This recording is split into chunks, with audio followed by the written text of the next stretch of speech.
आज से करीब 65 ईयर्स पहले हमें रशिया में एक बहुत ही अजीब इंसिडेंट देखने को मिला जो दुनिया का one of the most mysterious incident था। एक एक्सपीरियंस्ड हाइकर्स का ग्रुप सिविलाइजेशन से सैकड़ों किलोमीटर दूर पहाड़ों पर ट्रिप पर जाता है जहां का टेम्परेचर ऑल टाइम माइनस में होता है एंड इन अ मिस्टीरियस वे वो सभी हाइकर्स एक रात गायब हो जाते हैं। ये उनकी आखिरी फोटो है जो उन्होंने खींची थी उस रात गायब होने से पहले एंड टिल नाउ। उनके अचानक से गायब होने के पीछे कई सारी थ्योरीज रिवॉल्व करती है पर फिर भी इस केस के सोल्व होने के चांसेस ऑलमोस्ट ना के बराबर है। और आज इसी डॉक्यूमेंट्री में हम इसी इंसिडेंट को डिकोड करेंगे सॉलिड प्रूफ्स के साथ। ये केस पूरे दुनिया में इतना फेमस हुआ था कि इस ग्रुप का जो लीडर था उसी के नाम पर इस जगह का नाम रख दिया था द डिएटलोव पास।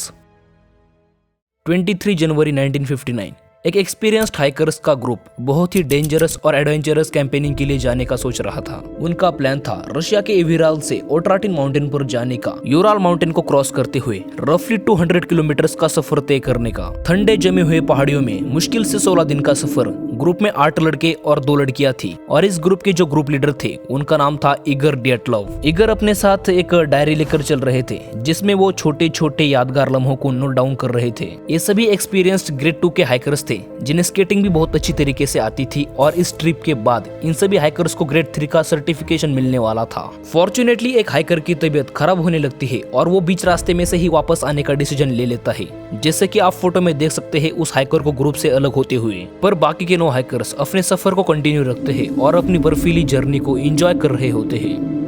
इगर अपने कैमरा और डायरी में इन सभी मोमेंट्स और इंसिडेंट्स को डॉक्यूमेंट्री कर रहे थे। यहाँ तक सारी चीजें नॉर्मल चल रही थी जैसे कि चलनी चाहिए। 1 फरवरी 1959 सभी हाइकर्स धीरे धीरे कर एक माउंटेन के पास पहुंच जाते हैं जो कि डेड माउंटेन के नाम से फेमस था और वो सभी यहाँ पर टेंट लगाकर रुकने का सोच लेते हैं। Can't imagine such comfort the ridge with a sharp wind hundreds of kilometre away from any human settlement. ये आखिरी अल्फाज थे जो इगर की डायरी में मिले थे। इसके बाद जो चीजें हुई वो आज तक मिस्ट्री है। यस, वो टेंट लगाती हुई फोटो ये उनकी आखिरी फोटो है और इसके बाद ये सारे हाइकर्स बड़े ही अजीब तरीके से गायब हो जाते हैं।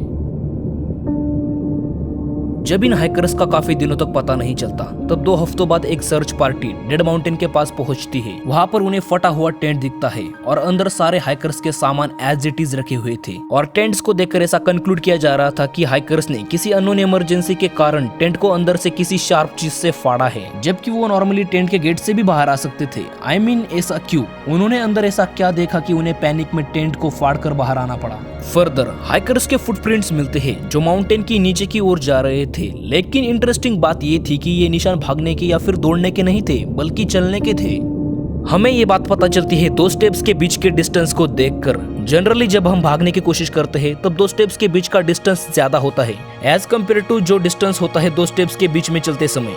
500 मीटर बाद हाइकर्स के फुटप्रिंट्स गायब हो जाते हैं जो प्रोबेबली बाद में पड़ने वाले बर्फ के कारण हुए होंगे। सर्च पार्टी फर्दर उसी डायरेक्शन में 1 किलोमीटर तक चलती है तब सामने एक जंगल आता है जहां पर एक देवदार का पेड़ था और पेड़ की टहनियां 5 मीटर तक टूटी हुई थी, जिसे देखकर ऐसा लग रहा था कि हाइकर्स ने इन पर चढ़ने की कोशिश की हो। पर बाद में फिर यही सवाल आता है कि हाइकर्स के पीछे ऐसा क्या था। उसी पेड़ के साइड में एक बोनफायर जला हुआ था जो ऑब्वियसली बुझी हुई थी और उसी के बगल में 2 हाइकर्स की डेड बॉडी मिलती है, क्रिवोनिशेंको और दोरोशेंको की डेड बॉडीज। इंटरेस्टिंगली इतनी ठंड होने के बावजूद भी दोनों ने कुछ भी नहीं पहना था। दोनों सिर्फ बॉक्सर पैंट्स में थे, दोनों शॉर्ट्स में थे। कितनी अजीब बात है ना, वो टेंट से 1.5 किलोमीटर चलकर वहां गए बिना वार्म क्लोथ्स को वेयर किए हुए और वो भी -35 डिग्री सेल्सियस के टेम्परेचर में। सर्च पार्टी को 2 महीने के लंबे इन्वेस्टिगेशन के बाद सभी 9 हाइकर्स की डेड बॉडीज 3 ग्रुप में मिलती है। दूसरे ग्रुप में 3 डेड बॉडीज मिलती है। वो देवदार के पेड़ के स्ट्रेट लाइन में थी। उनके फुटप्रिंट से पता लग रहा था कि वो टेंट्स के पास वापस जा रहे थे, लेकिन वापस पहुंचने से पहले ही अचानक से उनके साथ ऐसा कुछ हुआ जिससे उन सभी की वहां पर ही मौत हो गई। और इंटरेस्टिंगली ये तीनों भी शॉर्ट्स में थे। और आखिरी की 4 डेड बॉडीज देवदार के पेड़ के 75 मीटर राइट में मिलती है और ये चारों डेड बॉडीज बर्फ में 4 मीटर अंदर दबी हुई थी। और इसी पॉइंट से ये इन्वेस्टिगेशन और भी ज्यादा कॉम्प्लिकेटेड बन जाती है क्योंकि 9 में से 6 हाइकर्स की मौत हाइपोथर्मिया की वजह से हुई थी, यानी एक्सट्रीम ठंड के कारण हुई थी। पर बाकी के जो 3 हाइकर्स थे उनकी मौत किसी गहरी चोट के कारण हुई थी। डुबिनीना और झोलोतारेव के रिब्स मल्टीपल जगहों से टूटे हुए थे और ब्रिग्नोल के स्कल में एक सीरियस फ्रैक्चर आया था। फोरेंसिक एक्सपर्ट्स के अकॉर्डिंग ये सारी इंजरीज बॉम्ब के शॉक वेव्स के कारण आई थी। और बाद में फर्दर इन्वेस्टिगेशन में कुछ अलग ही पता चलता है। झोलोतारेव की दोनों आंखें गायब थी और डुबिनीना की दोनों आंखों के साथ उसकी जुबान भी गायब थी। इतने सारे सवालों के जवाब न मिलने के बावजूद भी सोवियत यूनियन के लीड इन्वेस्टिगेटर लीव एवेनॉन ने 28 मई 1959 को इस केस को क्लोज कर दिया। वो जनरली कंक्लूड कर रहे थे कि यहाँ पर किसी भी टाइप का क्राइम नहीं हुआ, क्योंकि सभी हैकर्स के सारे वॉल्यूबल्स तो टेंट में ही थे। पर लास्ट में सवाल यही आता है कि इन हैकर्स के साथ 1 फरवरी की रात हुआ क्या था। So now let's come to the explanations and most acceptable theories. इस इंसिडेंट को दर्जनों थियरीज एक्सप्लेनेशंस देती है कि आखिर उस रात हुआ क्या होगा। जैसे कि सोवियत यूनियन गवर्नमेंट ने इन सभी को मारा होगा, यूएफओ और एलियंस का हैकर्स के मरने में हाथ था और यति का इसमें पैर था, and dozens of theories like it. पर इन सभी थियरीज में सब्सटेंशियल एविडेंसेस की कमी है। पर 2 थियरीज ऐसी है जो एक्यूरेट एक्सप्लेनेशंस देती है और इस केस के 2 मोस्ट इंपॉर्टेंट सवालों का जवाब भी देती है। पहला ये कि क्या रीजन था कि 3 हैकर्स को सीरियस सीवियर इंटरनल इंजरीज आई, और दूसरा ये कि आखिर ऐसी क्या चीज थी जिससे डरकर हैकर्स टेंट के मेन गेट को छोड़कर टेंट को फाड़कर बाहर आने के लिए मजबूर हो गए। आखिर टेंट के अंदर ऐसी भी क्या इमरजेंसी आई थी, और टेंट से बाहर आते ही ये इमरजेंसी भी खत्म हो जाती है और ये सभी हैकर्स -35 डिग्री सेल्सियस टेम्परेचर में शॉर्ट्स को पहनकर रिलैक्स होकर चलने लगते हैं। यहाँ पर पहली थ्योरी है कैटाबैटिक विंड की। रिचर्ड होम्ब एक आर्कियोलॉजिस्ट थे जो 2019 में एक एक्सपेडिशन पर जाते हैं वही डेटलव पास की जगह पर उस हादसे को बारीकी से समझने के लिए। इस ग्रुप के पास एक डिफरेंट एक्सप्लेनेशंस थी इन सभी इंसिडेंट्स को लेकर। रिचर्ड होम्ब डेथ माउंटेन पर सेम वैसे ही टेंट लगाते हैं जैसे कि डेटलव ग्रुप ने लगाया था, ताकि उस सिचुएशन को बेहतर तरीके से समझा जा सके। रिचर्ड होम वहां का सीवियर वेदर एक्सपीरियंस करने के बाद इस कंक्लूजन पर आते हैं और कैटाबैटिक विंड के थ्योरी को प्रॉपर एक्सप्लेन करते हैं। दरअसल कैटाबैटिक विंड एक पावरफुल फॉलोइंग विंड होती है जो माउंटेन के स्लोप के नीचे की ओर गिरती है और ग्रेविटी की वजह से इसकी स्पीड भी कई गुना ज्यादा बढ़ जाती है, और ऐसी विंड्स बिना किसी वार्निंग के हेरिकेन जैसी कंडीशंस को क्रिएट कर सकती है। अगर इस सिनेरियो ने हैकर्स को हिट किया होगा तो टेंट फटने की कंडीशन में होगा या फिर उड़ने की कंडीशन में होगा, और बाद में सभी हैकर्स ने टेंट से जल्दी बाहर आने के लिए टेंट्स को अंदर से फाड़ा होगा। और जैसे मैंने आपको बताया कि बाहर का टेम्परेचर -30 डिग्री सेल्सियस से भी कम था, तो इसी रीजन से इनका सारा सामान जैसे कि कपड़े वगैरह हो गया ये सारा फ्रीज हो गया होगा। और इसके बाद ये सभी हैकर्स एक बेहतर जगह की तलाश में निकल जाते हैं और नीचे जंगल की ओर आगे बढ़ते हैं। हालांकि इसकी वजह से किसी को भी सीरियस इंजरी नहीं आई थी। 1.5 किलोमीटर चलने के बाद ये सभी हाइकर्स एक देवदार के पेड़ के पास पहुंचते हैं, जहां पर इन सभी को लकड़ियां मिल जाती है और सभी मिलकर बॉनफायर जलाते हैं इस क्रिटिकल सिचुएशन में गर्म रहने के लिए। पर यहाँ पर इनका बॉनफायर से काम नहीं चलने वाला था, इन्हें दूसरी जगह खोजनी थी गर्म रहने के लिए।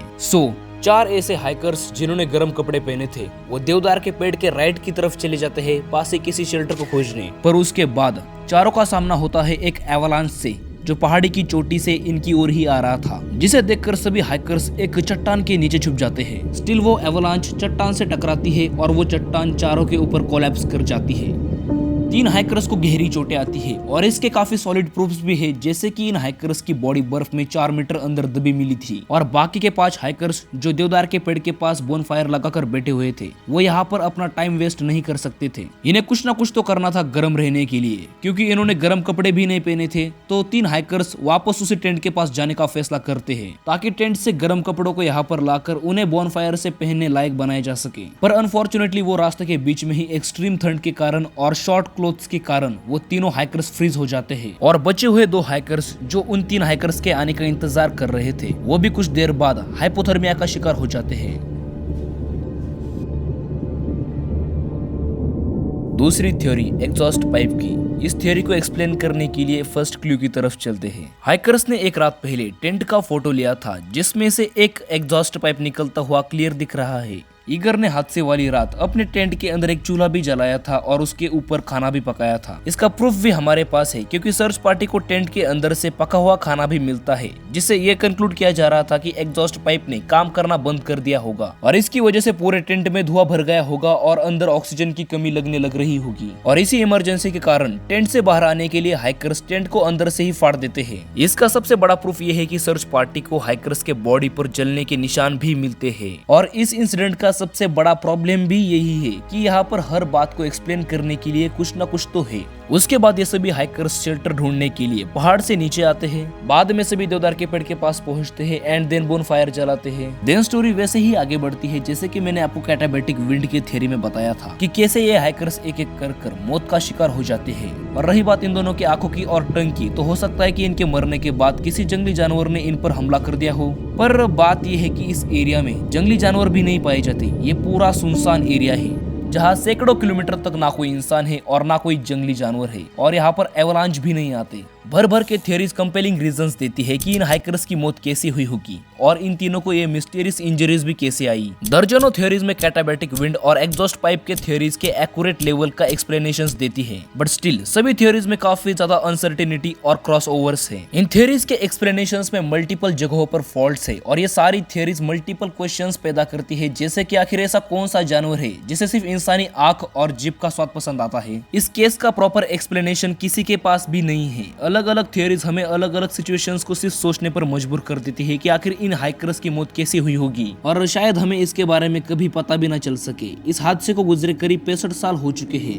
9 लोगों का ग्रुप जो बहुत ही मिस्टीरियस तरीके से मारा गया। ओरी उडिन बहुत ही ज्यादा लकी थे जो अपने तबीयत के चलते हाइकिंग के लिए नहीं गए थे, पर 76 साल की उम्र में 2013 में उनकी भी मौत हो जाती है।